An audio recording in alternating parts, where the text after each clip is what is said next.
से लाए? यहाँ का नहीं है, बाहर से उड़ाया। 30 का पड़ा। अरे पागल हो गया है, उड़ा के लाया और बोलता है 30 का पड़ा। 15 देगा मैं, 10। बहुत मेहनत की उस्मान भाई। 20 फाइनल। बोल क्या बोलता है? ठीक है, चलेगा।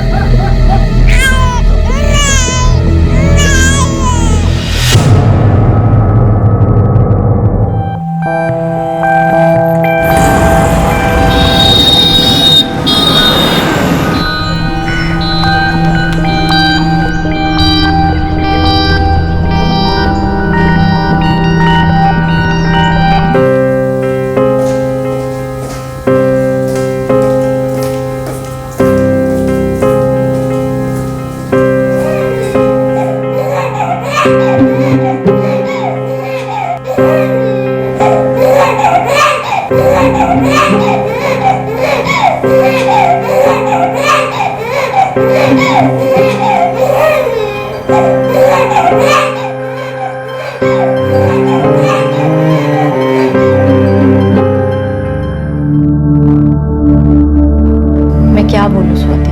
विद्या, वो बच्चा किस तरह पड़ा था, कोई देखने वाला ही नहीं। तेरी राह देखते देखते 15 मिनट से मैं वहां खड़ी थी। एक दो नर्सेस से भी पूछा, लेकिन कोई ठीक से जवाब ही नहीं देता। सच कहूं स्वाति, आई एम टायर्ड। मैं चुप भी नहीं रह सकती और मुझे समझ नहीं आ रहा कहूं तो किसे कहूं मैं।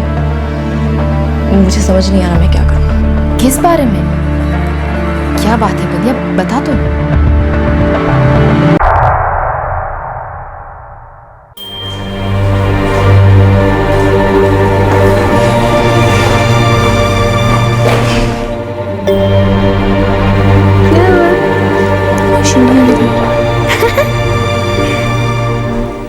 हाँ हाँ हाँ, क्या क्या क्या दादी की सब? हाँ हाँ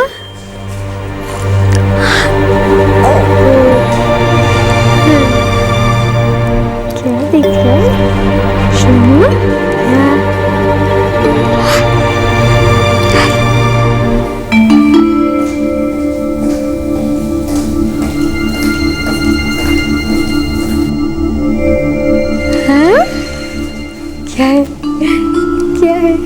और ले ले ले ले ले सोनू सोया नहीं अभी तक?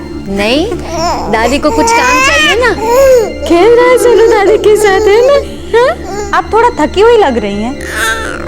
नहीं, नींद आ रही है, लेकिन जब तक इसके मम्मी पापा में से कोई नहीं जागता मुझे आराम कहाँ। हाँ क्या हुआ क्या हुआ? हाँ क्या हुआ क्या हुआ? अच्छा, यहाँ चाय मिल सकती है? सॉरी आंटी, वार्ड में चाय अलाउड नहीं है, आपको कैंटीन जाना होगा। थोड़ी देर में इनमें से कोई जाग जाए फिर चली जाऊं। आप चाय पी लीजिए, तब तक बच्चे को मैं संभालती हूँ। मैं इसीलिए तो राउंड पर थी, यही तो ड्यूटी है मेरी। आप जाओ आंटी, इसे मुझे तो।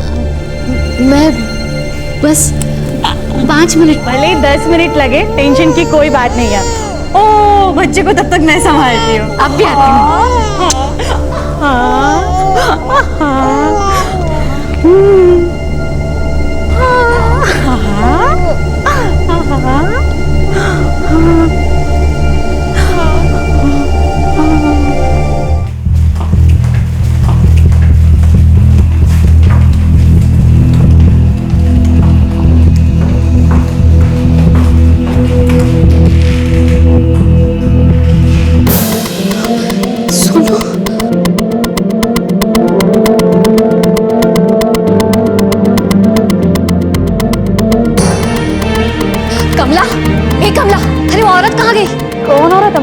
वही जिसके पास सोनू को छोड़ कर गई थी मैं।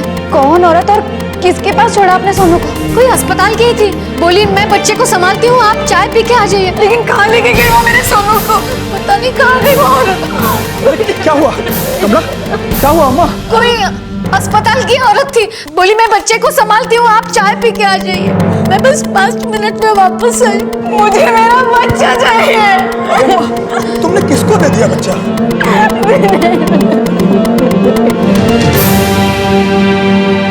ह्यूमन ट्रैफिकिंग, औरतों, बच्चों और बहुत छोटे बच्चों की तस्करी, ये $1 बिलियन इंडस्ट्री दुनिया भर में फैली है, जिसके एक सिरे पर है देह व्यापार, दूसरे सिरे पर है चाइल्ड लेबर का माफिया और तीसरे सिरे पर बेगिंग माफिया।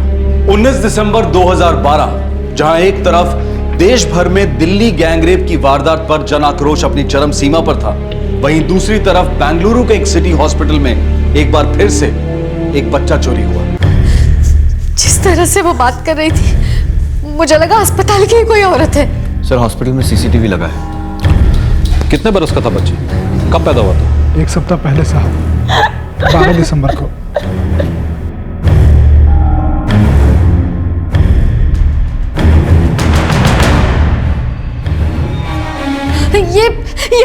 ये स्टॉप। ये? हाँ। लेकिन ये तो हमारे स्टाफ के मेंबर नहीं है। सर इसने तो यूनिफॉर्म भी नहीं पहना है। लेकिन जिस तरह से वो बात कर रही थी, मुझे लगा अस्पताल की कोई औरत होगी। आप चाय पी लीजिए, तब तक बच्चे को मैं संभालती हूँ। मैं इसीलिए तो राउंड पर थी। यही तो ड्यूटी है मेरी। आप जाओ आंटी। फॉरवर्ड करो।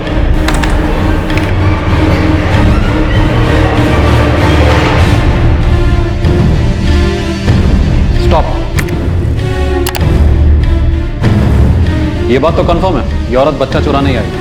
लेकिन सर ये हमारे स्टाफ में से नहीं है। मुझे फुटेज की प्रिंट चाहिए और सिक्योरिटी रजिस्टर। जितनी आसानी से ये औरत अंदर आई और जिस तरह से घूम रही है, उसे देखकर लगता है कि ये पहले भी कई बार आके गई है।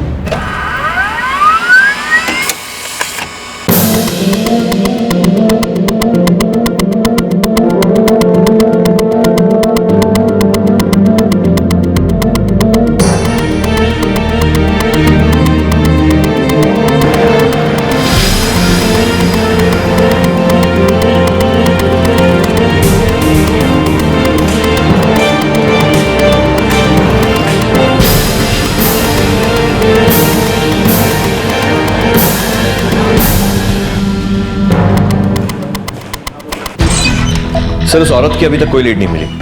शहर से बाहर गई होगी। सर ये रैकेट ऐसे ही काम करता है, हमेशा दूसरे शहर से बच्चे उड़ाते हैं और फिर किसी और शहर में जाकर बेच देते हैं, इसीलिए बच्चों को ट्रेस करना भी बहुत मुश्किल होता है। तलाश जारी रखो। सर शर्म की बात है कि रैकेट इतना खुलेआम पनप रहा है। तरस आता मुझे माँ बाप पर, क्या गुजरती होगी।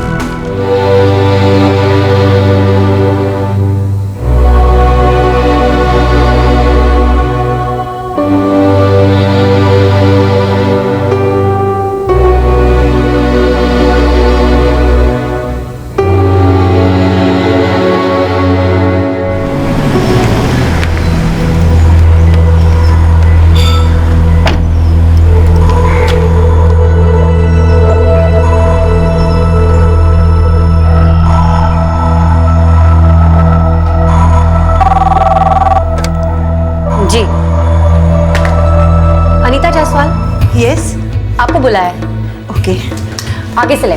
Thank you.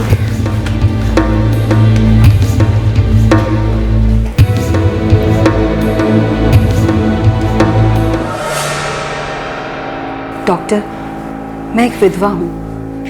3 साल पहले मेरे हस्बैंड एक कार एक्सीडेंट में गुजर गए। I'm sorry to hear that, but how can I help you? बहुत प्रॉपर्टी छोड़ के गए हैं मेरे पति। वो मुझे मिल सके इसके लिए मुझे एक वारिस चाहिए।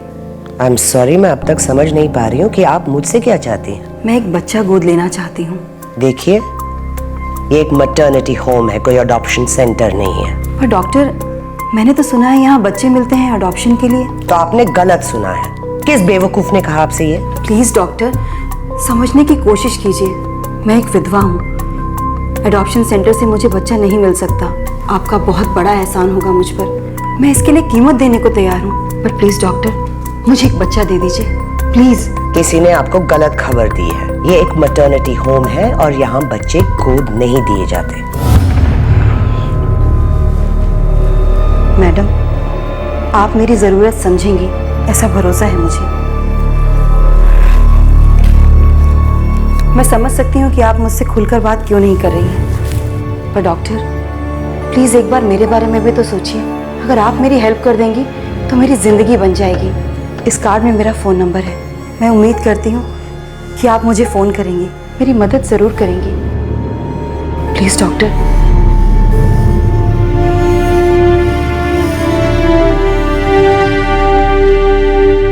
मैम, उन्होंने बोला कि आपसे मिलना है। तो तुमने सीधे अंदर कैबिन में भेज दिया। पूछना तो चाहिए था क्या काम है। मैम मुझे लगा कि किसी रेफरेंस से आई होगी। तो पूछना तो चाहिए था किस रेफरेंस से आई है। दोबारा बिना पूछे किसी को भी तुम अंदर नहीं भेजोगे, is that clear? Okay ma'am.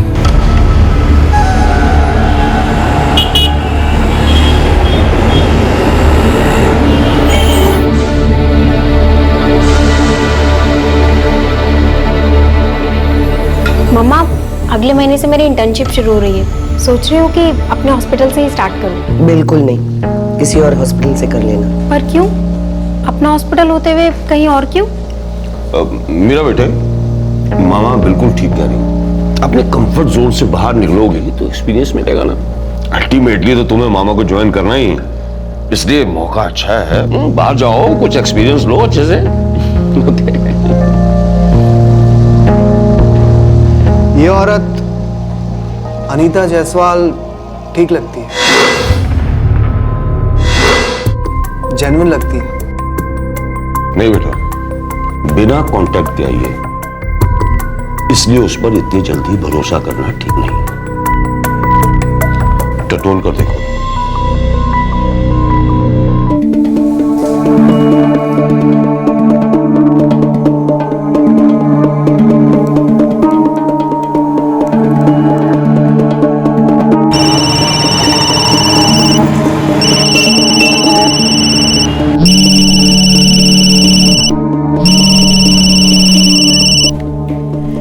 Hello, doctor Sarita Rajeshwar here. Oh good morning doctor. मैंने आपकी प्रॉब्लम के बारे में सोचा है। डॉक्टर आप मेरी मदद करेंगी ना?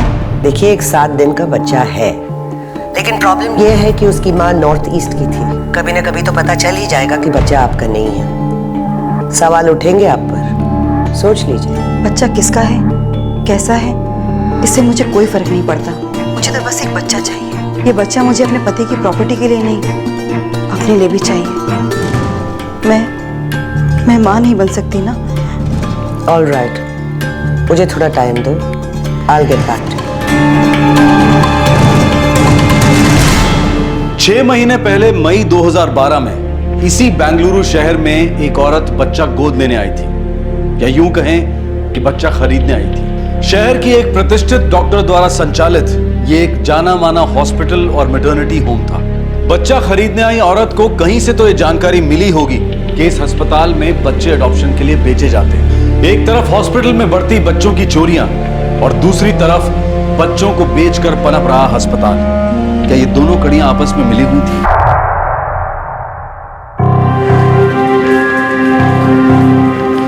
देखिए, हम हर मुमकिन कोशिश कर रहे हैं, लेकिन आपके बच्चे की भी तो कोई खबर नहीं। 3 दिन हो गए साहब, और अब तक मेरे बच्चे का पता नहीं चल पाया है। पता नहीं कैसा होगा, कौन दूध पिलाता होगा उसे। साहब हमारा पहला बच्चा है। मैं समझ सकता हूं, आप हौसला रखिए, हम अपनी तरफ से पूरी कोशिश करेंगे, लेकिन आप भी हिम्मत मत हारिए।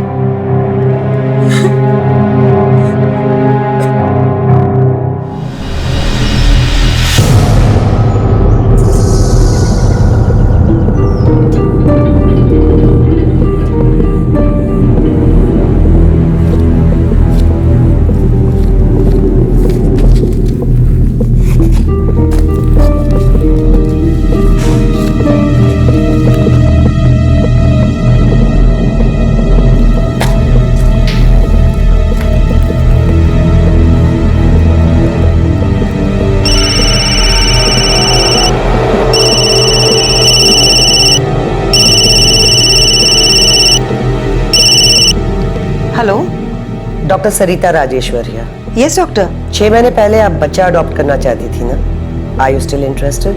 Yes doctor, I am still interested. 6 महीने से आपके फोन का ही तो वेट कर रही थी। ठीक है, एक बार हॉस्पिटल आकर मिल लो।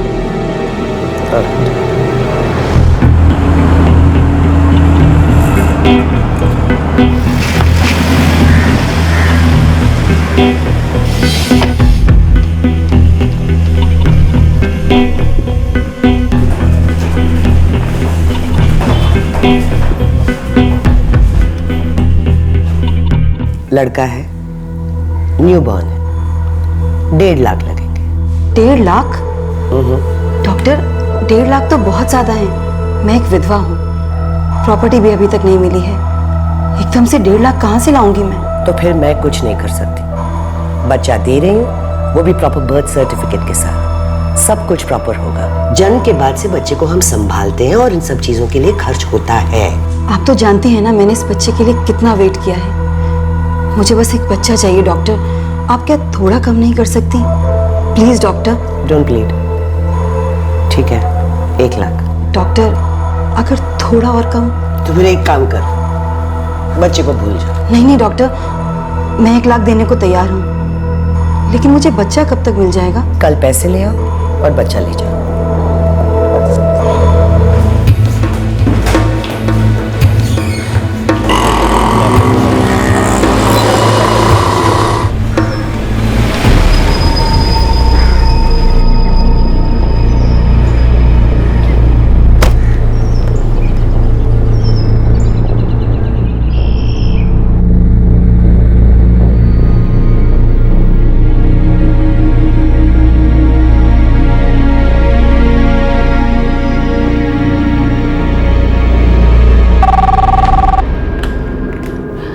जी sir. Okay. Mrs Anita Jaiswal? Yes. पहले आपको हमारे executive director Mister Shridhar Rajeshwar से मिलना होगा। वो डॉक्टर सरिता के केबिन में आपका वेट कर रहे हैं। Okay, thanks. Thank you.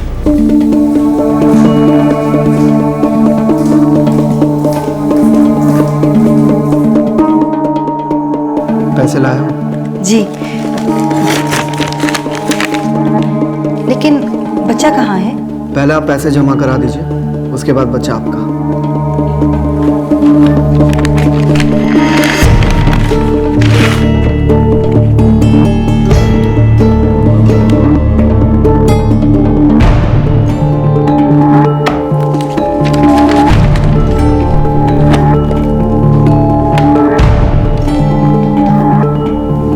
पैसे मिल गए।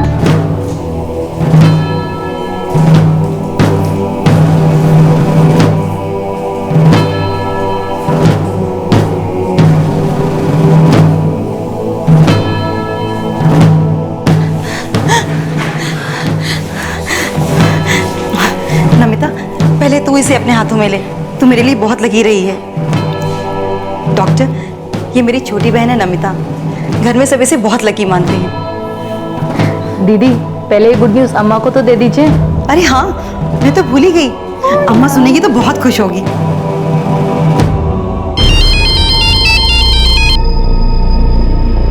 हाँ अनीता बोलो।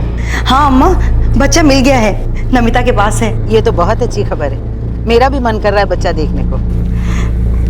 अगर आपने बच्चे का कोई नाम सोच रखा है तो प्लीज बता दीजिए, मेरे हस्बैंड उस नाम का बर्थ सर्टिफिकेट बनवा देंगे। मैंने तो कब से सोच कर रखा है, मैं लिख के देती हूँ।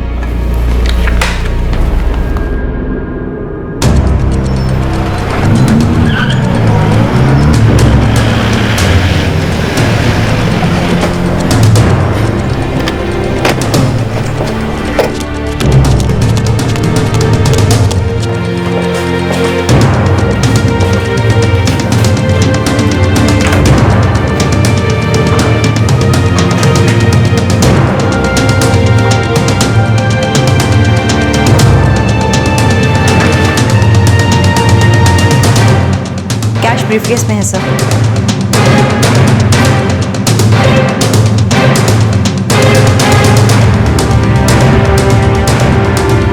पिछली बार तुम्हें सिर्फ वार्निंग देकर छोड़ देना बहुत बड़ी बेवकूफ़ी थी। Thanks Anita, you did a great job.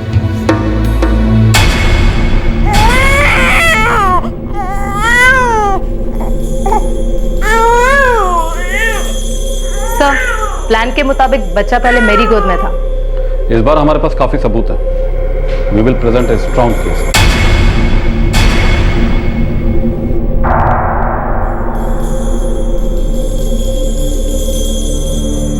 सच कहूँ स्वाति, आई एम टायर्ड।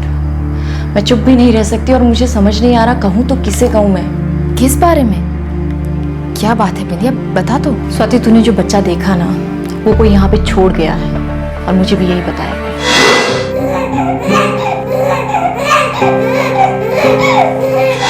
क्या कह रही है तू?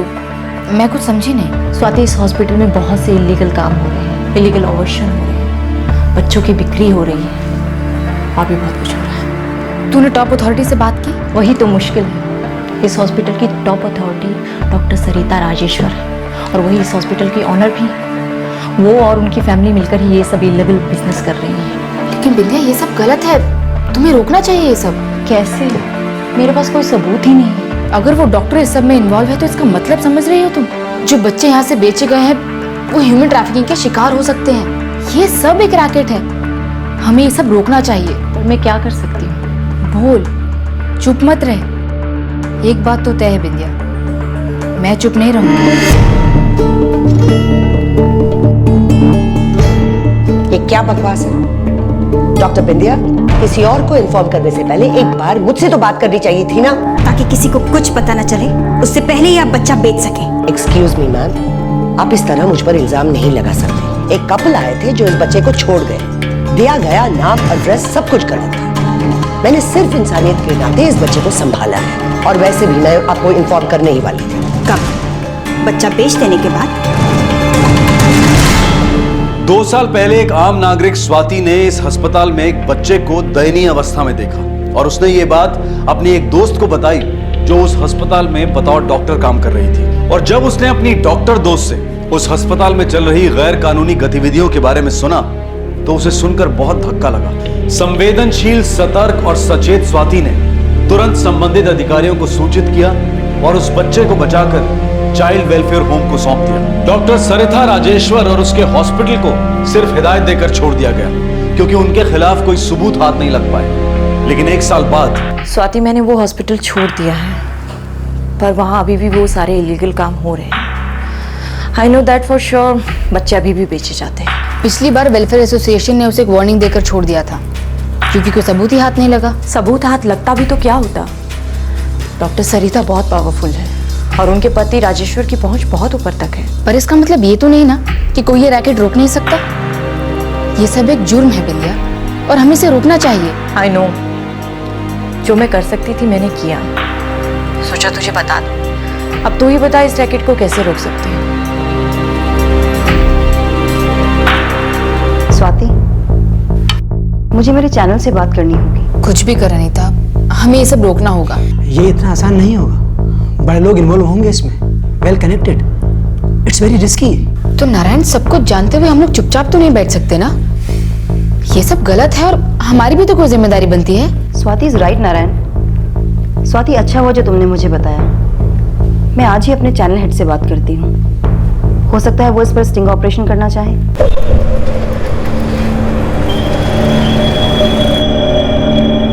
हमारा चैनल स्टिंग ऑपरेशन करेगा, लेकिन हमें आपका सपोर्ट चाहिए। पिछली बार हमें कोई सबूत नहीं मिले थे। अगर ये स्टिंग करना है तो पक्के सबूत मिलने तक हमें धीरज से काम लेना होगा और ये सबूत हासिल करने के लिए हमें आपकी मदद चाहिए। हम आपके साथ हैं। जॉइंट सीपी की भी परमिशन मिल चुकी है इस ऑपरेशन के लिए। सब इंस्पेक्टर नमिता इस ऑपरेशन के लिए आप लोगों का साथ देंगे। मैं सजेस्ट करूंगा कि हम ये ऑपरेशन अनीता से करवाएं। वो पहले भी स्टिंग ऑपरेशंस कर चुकी है। She nose her job. Sub inspector Namita को हम सही समय पर इस प्लान में शामिल करेंगे। हमें बहुत ही सावधानी से इस ऑपरेशन को करना होगा।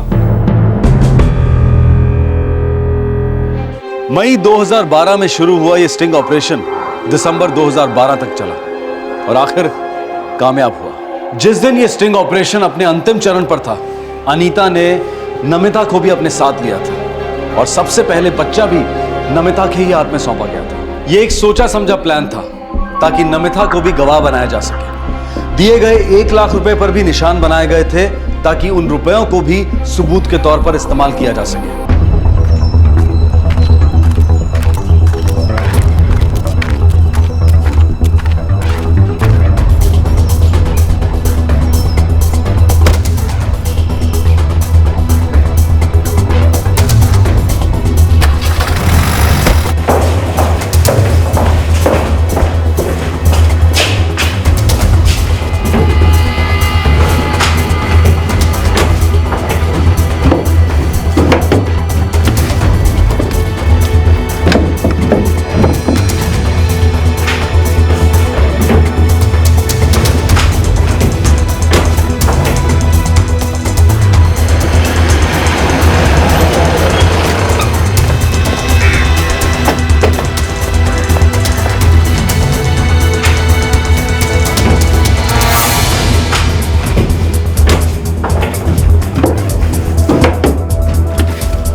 द हेल इंस्पेक्टर, मैं एक रिटायर्ड कर्नल हूं। हमारे पास सर्च वारंट है। बहुत पछताओगे इंस्पेक्टर, बहुत पछताओगे। हम इज्जतदार लोग हैं। यस सर, आपकी बहुत इज्जत है। आप एक एक्स आर्मी मैन, आपकी वाइफ रेप्यूटेड डॉक्टर और आपका बेटा इंजीनियर है जो सिविल सर्विसेज की तैयारी कर रहा है। बेटी एक मेडिकल स्टूडेंट है। लेकिन हमारे पास स्ट्रॉन्ग प्रूफ है कि आपके हॉस्पिटल में बच्चे बेचे जाते हैं। ये आपका बिजनेस है, इज्जतदार लोगों का बिजनेस।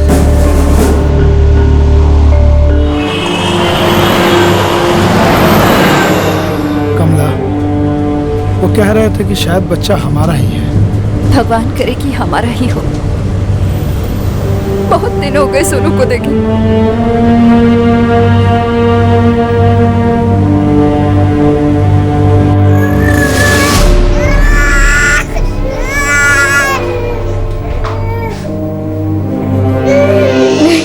ये मेरा बच्चा नहीं है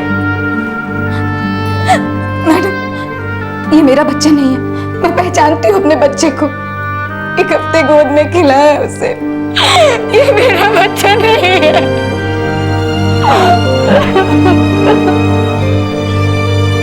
मैंने कहा ना, ये वो बच्चा नहीं है जो 19 दिसंबर को उस हॉस्पिटल से चोरी हुआ था। तो फिर ये बच्चा कहाँ का? ये मेरे ही हॉस्पिटल का बच्चा है। किसका बच्चा है?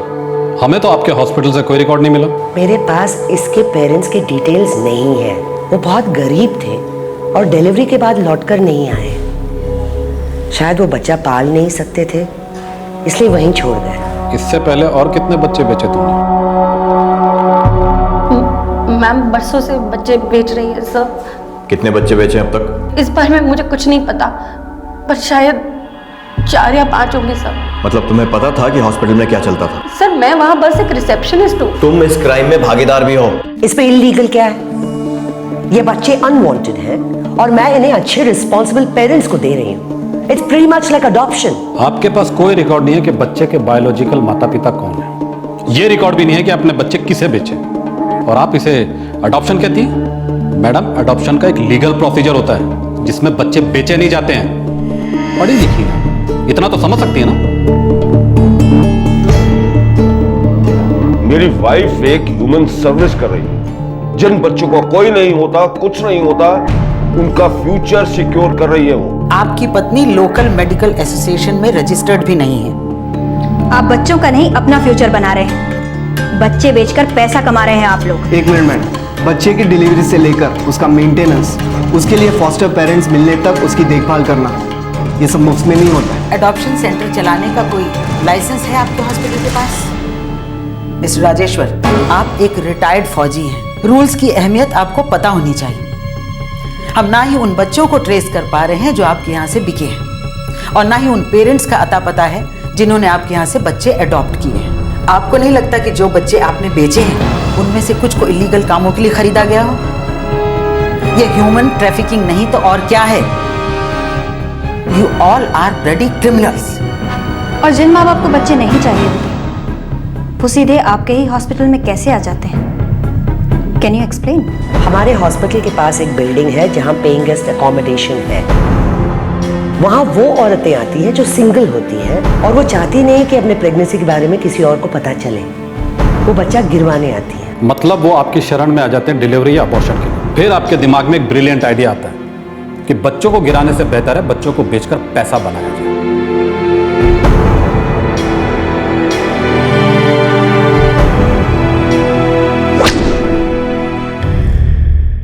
Damn it! मेरी बीवी जेल में है, उसके ऊपर चार्जेस लगे हुए हैं, मेरा हॉस्पिटल सील हो चुका है। I need your help.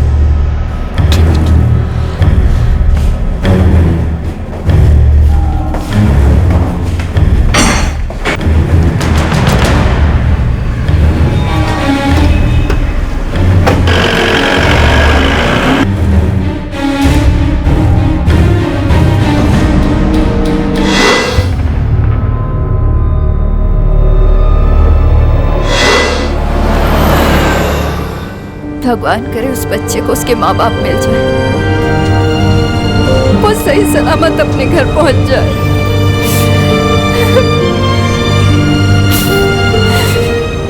Welfare committee ने बच्चे को चाइल्ड केयर होम भेज दिया है। वहाँ उसका अच्छे से ध्यान रखा जाएगा। थैंक्स स्वाति।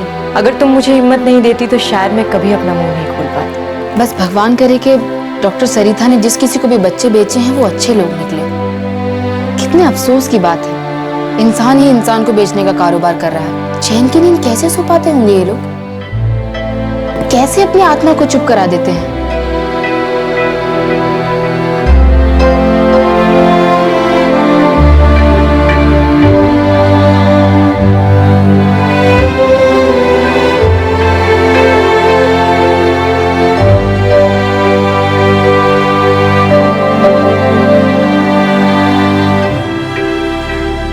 डॉक्टर सरिता राजेश्वर मानने के लिए ही तैयार नहीं है कि वो कोई गलत काम कर रही थी। उनका मानना है कि वो अनवांटेड बच्चों को एक अच्छा भविष्य दे रही थी और उन्हें इसमें कुछ भी अनैतिक और गैर कानूनी नहीं लगता है। मेडिकल काउंसिल ने हॉस्पिटल पर ताला लगा दिया है, इन्वेस्टिगेशन चल रही है और हॉस्पिटल का लाइसेंस रद्द करने के बारे में भी सोचा जा रहा है। पुलिस डॉक्टर सरिता द्वारा बेचे गए बच्चों की तलाश कर रही है और साथ ही बेंगलुरु के एक जाने माने अस्पताल से चोरी हुए दिनेश और कमला के बच्चे को भी ढूंढा जा रहा है। डॉक्टर सरिता के पति के संबंध बहुत बड़े लोगों से हैं, उनकी पहुंच भी काफी ऊंची है। हो सकता है शायद वो दबाव डलवाकर इस केस को रुकवा दें और उनके परिवार पर इस केस का कोई असर ही ना हो। लेकिन इस केस में आगे क्या होगा ये सोचकर हमें मायूस नहीं होना चाहिए, क्योंकि इस केस में जो हुआ है वो हम सब के लिए एक उदाहरण है, एक मिसाल है। स्वाति, जिसकी दोस्त डॉक्टर बिंदिया डॉक्टर सरिता के हॉस्पिटल में काम करती थी, उस आम नागरिक स्वाति ने इस ट्रैफिकिंग रैकेट को सामने लाने,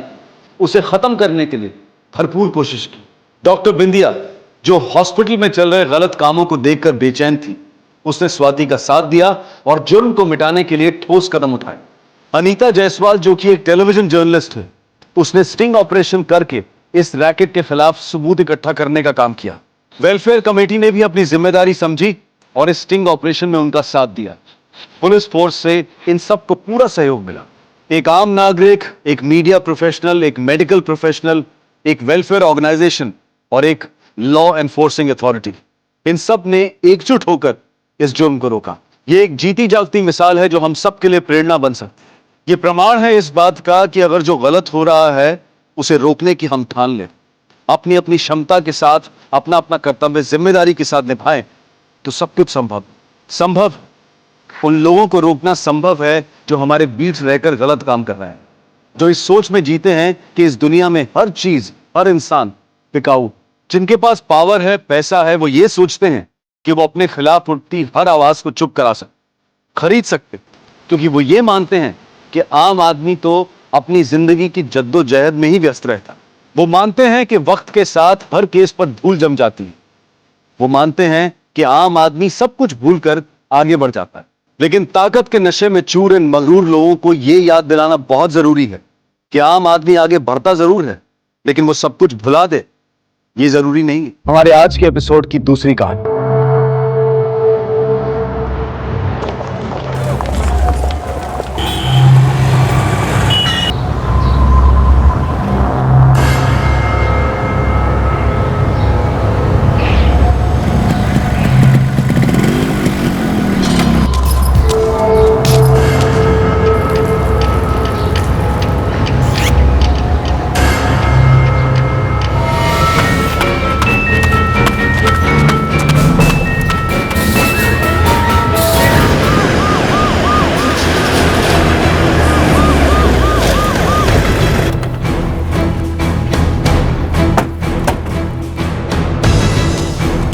सर, बैग, पर्स, पाउच कुछ नहीं है। आसपास कुछ भी नहीं मिला सर। साड़ी से तो मिडिल क्लास की लगती है कदम। मुंबई और नवी मुंबई के सारे थानों में चेक करो, कहीं कोई मिसिंग कंप्लेंट तो नहीं है। सर, लगता है इनका सर किसी पत्थर से टकरा है। हमें भी लाश के पास एक पत्थर पड़ा हुआ मिला था। उम्र 60 और 65 के बीच लगती है। अपना बचाव नहीं कर पाई है। मौत का वक्त कल शाम 6 और 8 बजे के बीच।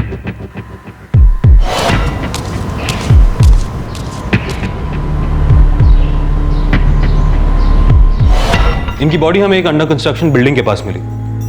बिल्डिंग का काम पिछले 1 साल से बंद है, कोई वर्कर भी नहीं है। सुनसान इलाका है, हमला करने वाले के लिए एक अच्छा मौका था। लेकिन सवाल यह है कि ये वहां गई क्यों?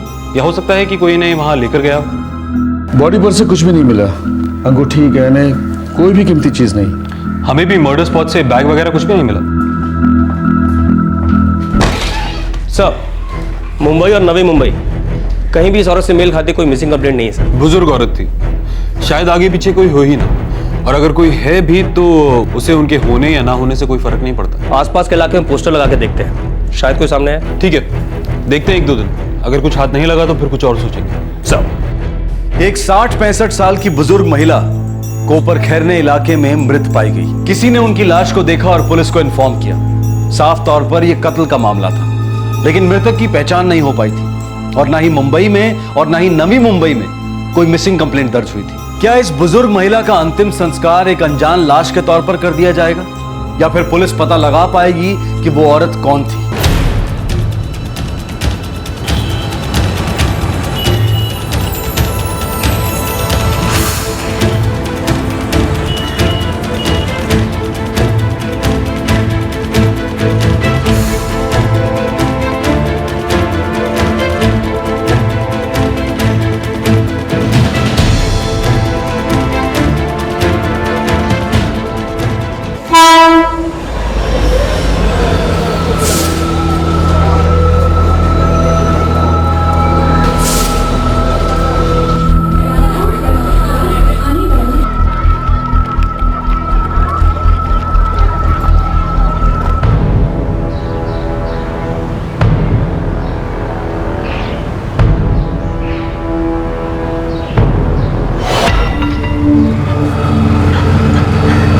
ऑटो ऑटो ऑटो स्टेशन चल।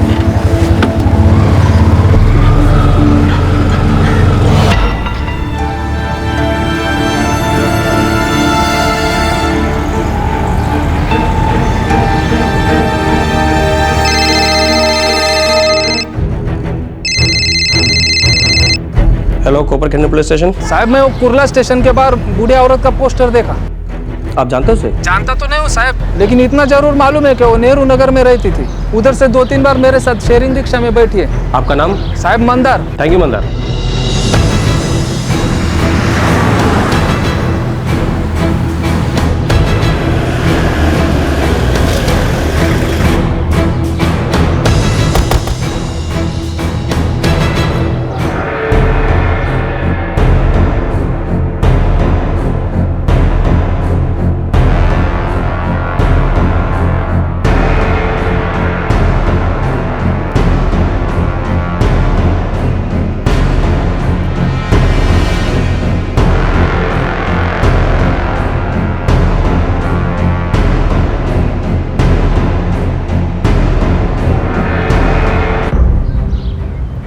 साहब ये बात तो पक्का है कि ये औरत इसी चाली की है। कई बार आए लेकिन नाम पता मालूम नहीं मेरे को। वो 12/34 वाली से पूछो, वो पूरे चाली का खबर रखती है, वो बराबर बताएगी आपको। कहाँ होगा ये 12/34? ये 6 घर छोड़ के साहब। ये तो शांता मौसी है, 3 दिन से घर नहीं आई है। कुछ हुआ है क्या साहब? किधर है इनका घर? यही बाजू की गली में 35/46। साहब शांता मौसी 19 तारीख को सुबह घर से निकली थी।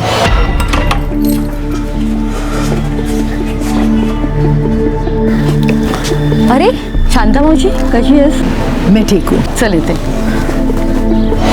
वैसे तो शांता मौसी से मेरी रोजाना बातचीत होती थी। उस दिन नहीं मिली, घर पे आके देखा तो ताला था। इनके घर पर और कौन रहता है? वैसे तो शांता मौसी अकेली रहती है, लेकिन हाँ उनकी बेटी भी है दक्षा, पास ही के चौल में रहती है अपने पति नवीन और बच्चों के साथ। दूसरे दिन भी मौसी को मैंने नहीं देखा तो उनको जाकर मैंने बोला, उन्होंने कहा कि पुलिस में रपट लिखवाएंगे। कहाँ रहते हैं?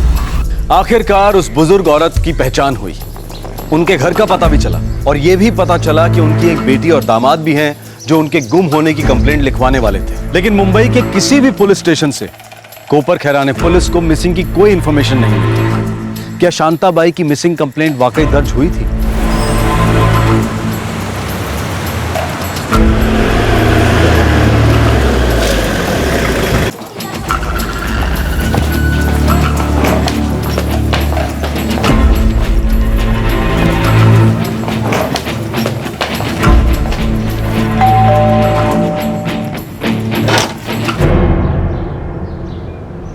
दक्षा जी साहब, आई को क्या हुआ है? वही तो पता करना है। वैसे अगर आई की इतनी ही फिक्र थी तो उनकी मिसिंग कंप्लेंट क्यों नहीं की थी साहब, इधर नेहरू नगर पुलिस थाने में मैं और मेरा पति दोनों गए थे। लेकिन हमने तो सारे पुलिस स्टेशन में फोटो भेजी थी। पति कहाँ है तुम्हारा? काम पे गए हैं साहब। उसे बोलो आज ही कोपर खैरने पुलिस स्टेशन में आके मिले, आज ही।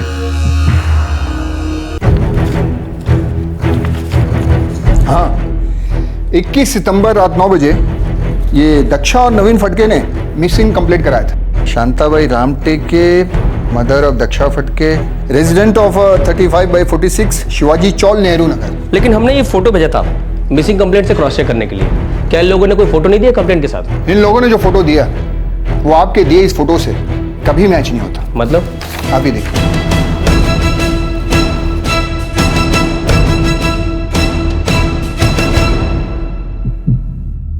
साहब, मेरे पास आई की यही फोटो थी। तुम्हारी आई इतने दिन से गायब थी, तुमने उन्हें ढूंढने की कोशिश नहीं की? क्या है ना साहब, सासू माँ को कोई भी रोक टोक पसंद नहीं थी। वो अपने आप में ही रहना पसंद करती थी। साहब, वो ना अक्सर अपनी पोती यानी मेरी भतीजी के यहाँ जाकर रहती थी। मैंने सोचा उधर ही गई होगी। कहाँ? कोपर खैरने में मेरे बड़े भाई की बेटी माधुरी रामटेके के उधर। और तुम्हारे बड़े भाई कहाँ रहते? वो तो नहीं रहे। 10 साल पहले वो और भाभी रोड एक्सीडेंट में ऑफ हो गए।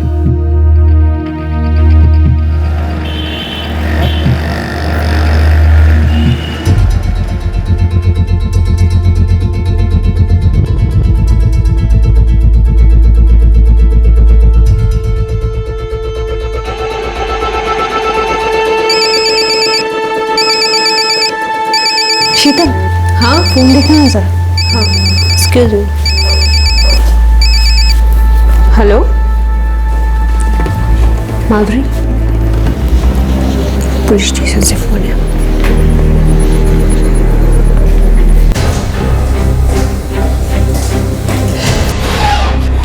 क्या हुआ दादी को? किसी ने उनका मर्डर किया है। क्या? किसने किया? कैसे हुआ ये सब? 20 की शाम को तुम्हारी दादी का कत्ल हुआ। हमें उनकी बॉडी कोपर खैरने में एक अंडर कंस्ट्रक्शन बिल्डिंग के पास मिली। कोपर खैरने? लेकिन 20 की रात तो दादी घर पर पहुंच गई थी कुर्ला। तुम्हें कैसे पता? सर, मुझे आयशा ने बताया। आयशा कौन? सर, मेरी फ्रेंड है, मेरे साथ ही रहती है।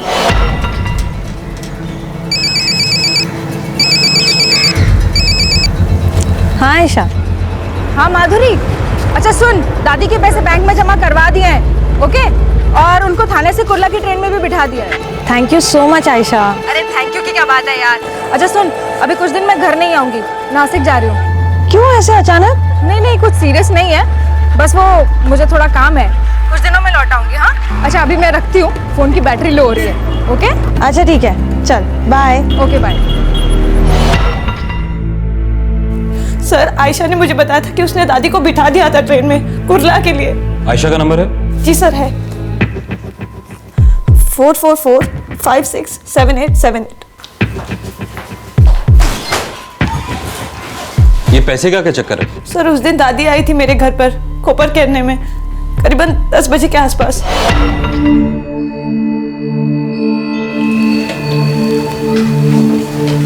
अगं माधुरी, मी एकटी कशी जाऊं? 1.5 लाख रुपए बहुत बड़ी रकम होती है बेटा, मेरे को ना डर लगता है। सॉरी दादी, आज ना पॉसिबल ही नहीं है। आज 6 क्लाइंट्स हैं और मैं उनको मना नहीं कर सकती। और अगर मैंने आज छुट्टी ले ली ना दादी, मेरी हमेशा के लिए छुट्टी हो जाएगी। एक काम करते हैं, हम लोग कल चलते हैं, है ना? कल? हाँ। नहीं बाबा नहीं, अरे बिल्डर ने बोला आ जाओ और पैसा लेकर जाओ। देखो बेटा, इन लोगों का कोई भरोसा नहीं, कल को पलट गया तो। आयशा, तुम्हारी आज शाम की शिफ्ट है ना? हाँ। क्यों? देखो ना, तुम दादी के साथ गोरेगांव चली जाओगे। वो एक्चुअली दादी को ना बिल्डर से पैसे लेने हैं, जिसने दादी की चौल खरीदी है ना। हाँ श्योर यार, कोई बात नहीं, मैं चली जाऊंगी। ठीक है दादी। तुम्हारी दादी तुम्हारे घर कोपर खैरने में आती हैं तुम्हें अपने साथ ले जाने के लिए, लेकिन तुम्हारी जगह तुम्हारी फ्रेंड आयशा उनके साथ जाती है।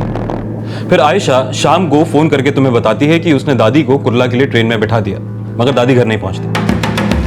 मेरी समझ में ये नहीं आ रहा कि अगर दादी को किसी को अपने साथ लेकर जाना था तो अपने नजदीक रह रही अपनी सगी बेटी को क्यों नहीं लेकर गई? आई की और मेरी बनती नहीं थी, हमारे बीच तो बातचीत भी बंद थी।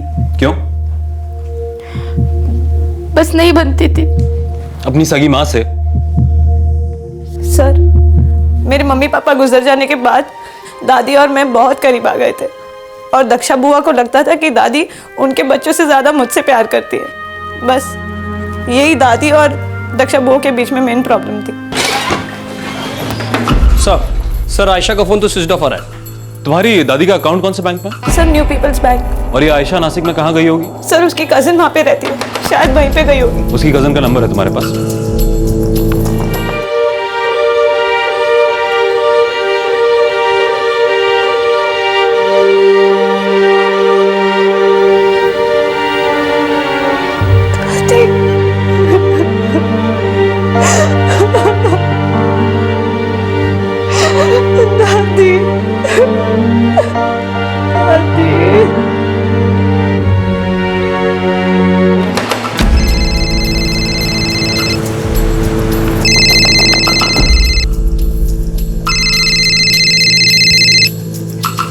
हेलो हेलो नुसरत खान जी, कहिए।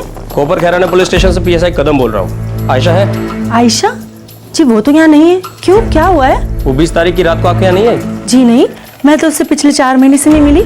पर हुआ क्या है? उसके पेरेंट्स कहाँ रहते हैं? वो तो बेंगलुरु में रहते हैं। पर हुआ क्या है सर? अगर आयशा से बात हो तो उसे कहना कि तुरंत कोपर खैराना पुलिस स्टेशन में कांटेक्ट करें। जी लेकिन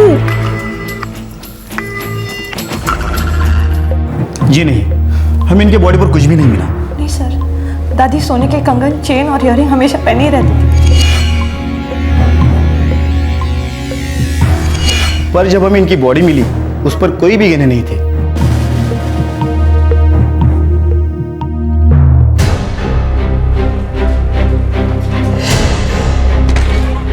सर आयशा का कोई सुराग नहीं मिल रहा है। उसका मोबाइल 20 की रात से ही बंद है। लास्ट कॉल माधुरी को ही किया था और नासिक तो वो गई नहीं सर। उसके पेरेंट्स बेंगलुरु में रहते हैं? जी सर, आयशा का तलाक हुआ था। उसकी शादी उसके माँ बाप की मर्जी के खिलाफ हुई थी और तब से ही उसके माँ बाप ने उससे सारे रिश्ते तोड़ दिए। 5 साल पहले वो मुंबई आ गए और बीपीओ में काम करने लगी। वहीं उनकी दोस्ती हुई और साथ ही मिलकर उन्होंने कोपर खैराना में फ्लैट रेंट पे लिया। और सर आयशा के पेरेंट्स भी उसको टच में नहीं है सर। वो यूं गायब कहाँ हो गए? सर शांताबाई के अकाउंट में कोई पैसे जमा नहीं हुए और माधुरी का कहना है कि उसकी दादी हमेशा ज्वेलरी पहन कर रहती थी, लेकिन हमें बॉडी पर कोई गहने बराबर नहीं हुए। इसमें कुछ गड़बड़ लगती है कदम। हो सकता है कि ये सब आयशा का ही किया करा हो। उसने शांताबाई को मारा हो और फिर गहने और पैसे लेकर गायब हो गई। और ये भी हो सकता है कि शांताबाई के घर से ही किसी ने ये कांड किया हो और फिर आयशा को भी गायब करा दिया ताकि उस पर शक ना हो। एक काम करो, दक्षा, माधुरी और नवीन, इन तीनों के कॉल रिकॉर्ड्स निकालो। जी सर।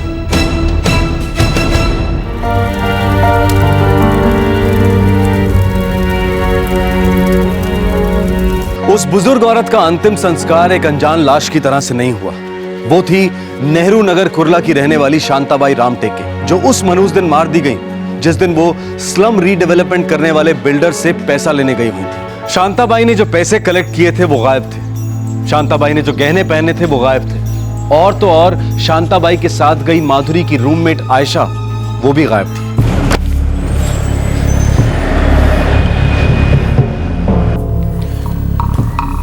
हाँ, शांताबाई रामटेके 20 सितंबर को आई थी। क्या ये लड़की भी आई थी उनके साथ? हाँ, ये भी साथ आई थी।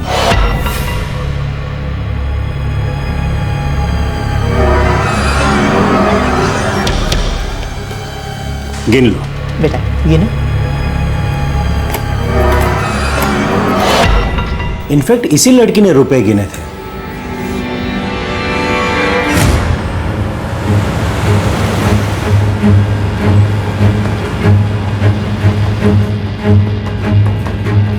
सर आयशा 21 सितंबर से काम पर नहीं आ रही। कोई है ऐसा जो उसके बारे में कुछ बता सके?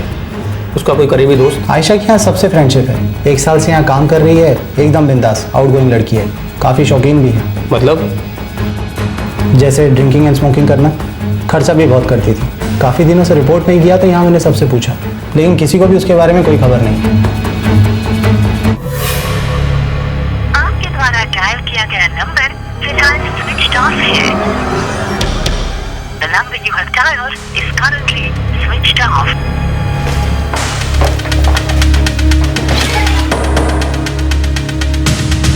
सर, माधुरी, दक्षा और नवीन तीनों के फोन रिकॉर्ड स्कैन किए, क्लीन है। और सर ये आयशा के बारे में अभी तक कोई खबर नहीं मिली।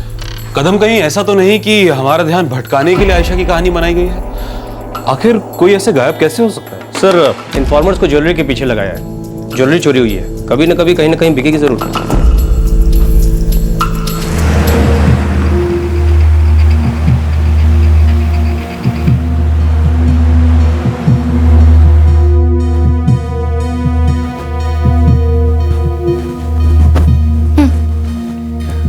मेरे को लगता है पुलिस को शक है हम पर। और मुझे माधुरी पर, क्योंकि उसको पता था कि तेरे आई बिल्डर के पास पैसे लेने जा रही है। कुछ हफ्ते यूं ही गुजर गए, कोई सुराग हाथ नहीं लग रहा था। आयशा न जाने कहां छूमंतर हो गई थी, उसका कोई अता पता नहीं था। और फिर अचानक इस केस से जुड़ी एक बड़ी खबर आई, जिसने पुलिस इन्वेस्टिगेशन के लिए एक नया दरवाजा खोल दिया।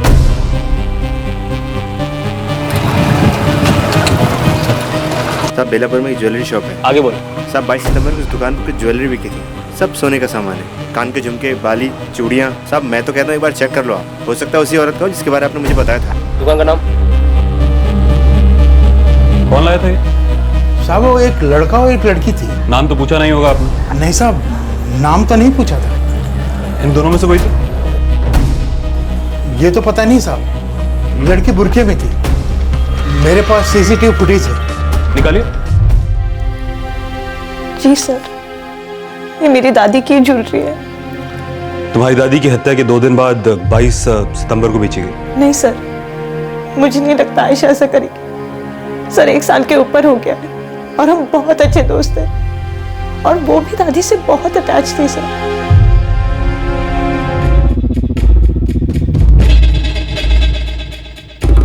काफी अच्छी तरह से खुद को ढक रखा है। डेफिनेटली अपनी आइडेंटिटी छुपाने की कोशिश कर रही है। सर, लेकिन इसके साथ जो आदमी है वो नवीन नहीं है। पर ये औरत कौन हो सकती है? आयशा, दक्षा या माधुरी? ये जो भी है, अब ये बात इस लड़के से ही पता चलेगी। ढूंढो इस लड़के को। हो सकता है कि इसमें आयशा, दक्षा या माधुरी में से ही कोई इन्वॉल्व हो, मगर हमारे पास अभी कोई सबूत नहीं है। सर,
आज सुबह पुलिस आई थी।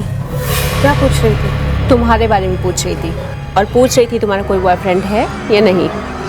और हाँ, एक लड़के का फोटो भी दिखाया।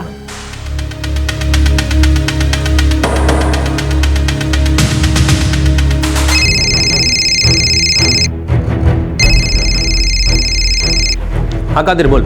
हाँ साहब, पता चल गया उस लड़के का। साहब, उस लड़के का नाम दिपेश जोएकर है। 3 हफ्ते से घर से गायब है साहब। अंकित सोसाइटी बेलापुर का रहने वाला है साहब। और सर, पता चला है कहीं माथेरन में छुपा बैठा हुआ है। और आयशा? सर, उसका नहीं पता चला, पर सर दीपेश का किसी लड़की के साथ लफड़ा जरूर है। माथेरन में कहाँ? वो तो नहीं पता चला साहब। मेरे लड़के लोग लगे हुए पता करने में। आप माथेरन पहुँचो साहब, तब तक मैं पता करके बताता हूँ।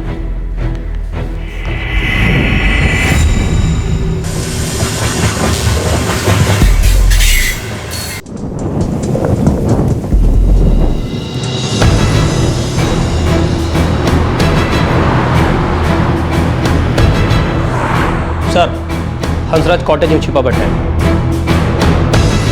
कब तक छुपेगा?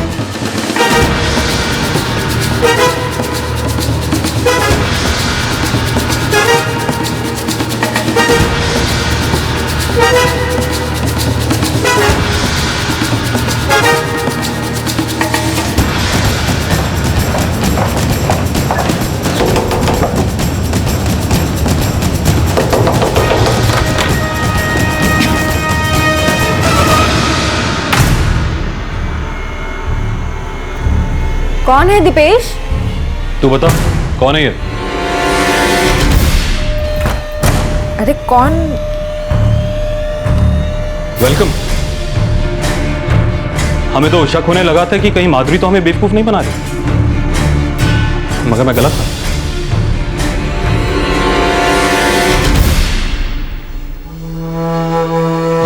सर, इस मर्डर से मेरा कोई लेना देना नहीं है। मैंने सिर्फ आयशा की ज्वेलरी बेचने में मदद की थी। अच्छा, और तूने उससे ये तक नहीं पूछा कि वो ज्वेलरी आई कहां से? सर पूछा था, और तभी मुझे इस सब के बारे में पता चला।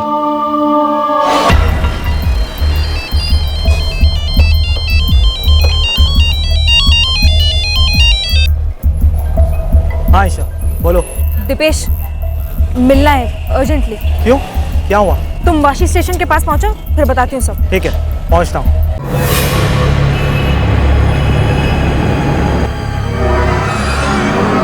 ये कहाँ से है? इंतजाम हो गया, चलो अब शादी कर लेते हैं। आयशा, ये कुछ नहीं है, इससे कुछ नहीं मिलने वाला, और फिर हमारी वैसी ही हालत हो जाएगी जैसी तुम्हारी पहली शादी के बाद हुई थी। दीपेश, मेरे पास और भी है, तुम ये पकड़ो। देखो, इतना है, हम एक अच्छी जिंदगी शुरू कर सकते हैं। कहीं दूर, बहुत दूर चले जाएंगे। मेरे माँ बाप से पैसे मांगने का तो सोचना भी नहीं पड़ेगा। हम एक अच्छी जिंदगी शुरू कर सकते हैं दीपेश। लेकिन ये सब तुम्हें मिला कहाँ से?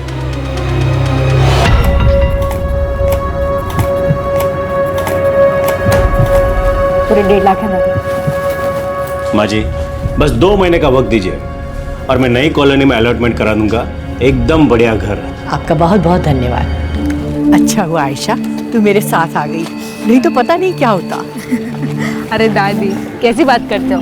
माधुरी नहीं आ सकी, मैं आ गई, है ना? एक ही तो बात है। तो सच्ची बहुत अच्छी है बेटा। मेरा एक काम और करेगी? मेरे को ना बैंक में जाने का है, ये पैसे जमा करायचे आहेत। आप ये पैसा बैंक में रखेंगी? अरे और नहीं तो क्या। अरे इतनी बड़ी रकम मैं अपनी खोली में रखेगी क्या? उधर किसी ने मार दिया तो मैं क्या करेगी? अरे माधुरी के लगना के लिए मेरे को इसको बैंक में ही रखना है, संभाल के। दादी, बैंक में पैसा रख के क्या मिलेगा आपको? देखो, मेरे पास एक आइडिया। आप भी अकेले रहते हो और माधुरी भी, क्यों ना आप दोनों एक घर ले लो और वहीं रहो साथ में, वहीं कब्र खेलने में। आयशा, मैं अभी इतनी बुढ़ी नहीं हो गई है। अरे 1.5 लाख की रकम में मुंबई में फ्लैट मिलता है क्या? दादी, मिलेगा, लेकिन थोड़ा दूर मिलेगा। एक फ्लैट मैंने माधुरी को भी दिखाया था और उसको अच्छा भी लगा है।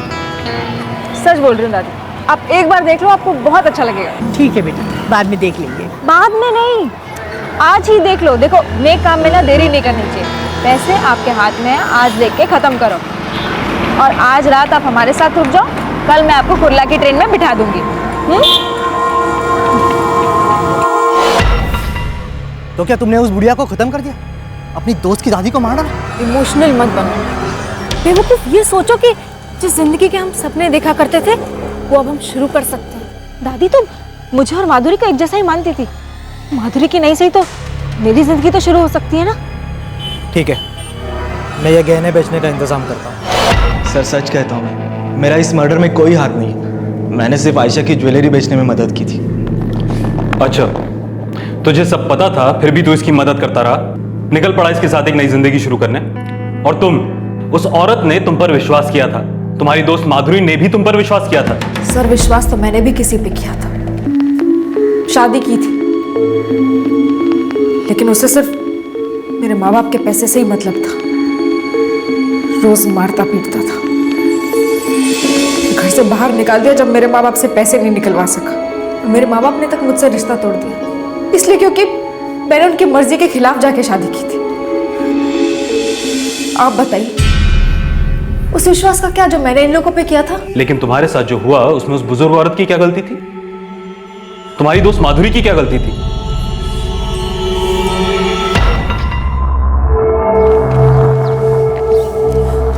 आयशा, तू ये मुझे कहाँ ले आई है?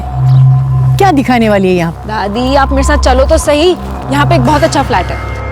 ये बिल्डिंग तो अभी आधी बनी है, लगता है काम चल रहा है। आयशा बेटा, इधर अपने को 1.5 लाख रुपए में कौन देगा फ्लैट? दादी, आपको मेरे पे विश्वास है ना? है बेटा। तो फिर चलो ना, चलो।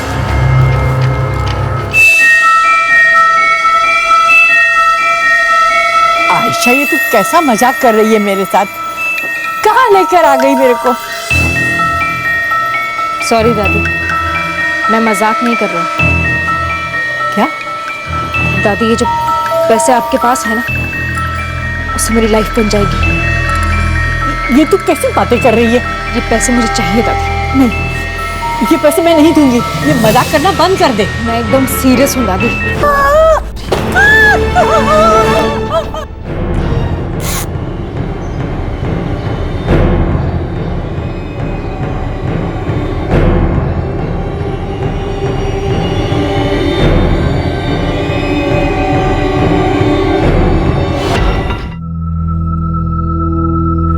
तुमने सच में ये सोचा कि एक बूढ़ी औरत की जान लेकर उसके गहने और पैसे लूट कर तुम एक नई जिंदगी शुरू कर सकती हो? सर ये तो आप भी जानते हैं कि सारी जिंदगियां कोई ईमानदारी पे तो नहीं बनी होती है ना। बेईमानी और धोखे पर कभी एक खुशहाल जिंदगी खड़ी नहीं हो सकती। किसी ने ये नहीं सिखाया तुम्हें?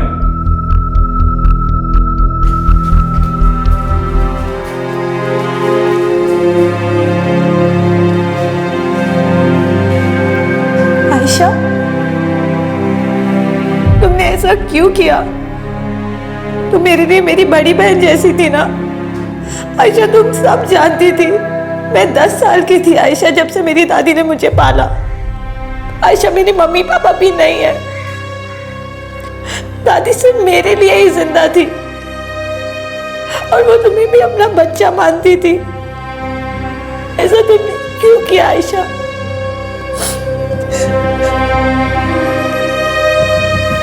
प्लीज प्लीज मुझे माफ कर दे। I am really sorry. मुझे समझ ही नहीं आया क्या करूं। मैं बस एक अच्छी जिंदगी चाहती थी यार। सब लोगों से उधार मांगते मांगते अपने माँ बाप से थक गई थी, जो मेरी तकलीफ को कभी समझते ही नहीं थे। बस एक बेटर लाइफ चाहती थी। कुछ ज्यादा तो नहीं मांगा था ना,